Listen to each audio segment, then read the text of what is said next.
North Indian ஸ்டைலிங்க, நல்லா தயிர் வடை, நல்லா ஸ்வீட்டும் நல்லா கெட்டி தயிரை ஊற்றி எப்படி செய்யலான்னு பார்த்துடலாங்களா?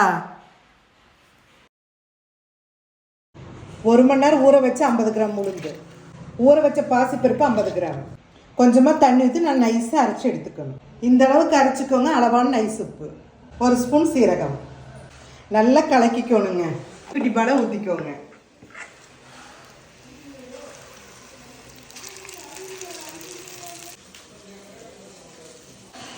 நல்லா வெந்துருச்சு. இது எடுத்து வெது வெதுப்பான தண்ணியில் போட்டுக்கலாம்.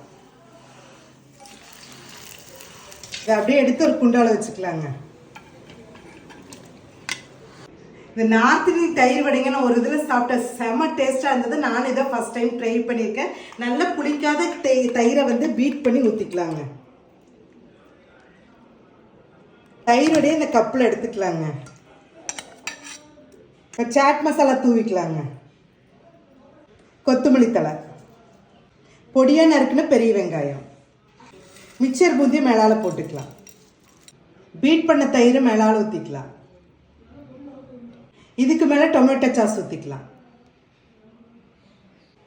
நார்த் இந்தியன் ஸ்பெஷல் தயிர் வடை ரெடி. இதை ஃபஸ்ட் டைம் நான் ட்ரை பண்ணியிருக்கிறேன். டேஸ்ட் எப்படி இருக்குதுன்னு பார்த்துடலாங்க.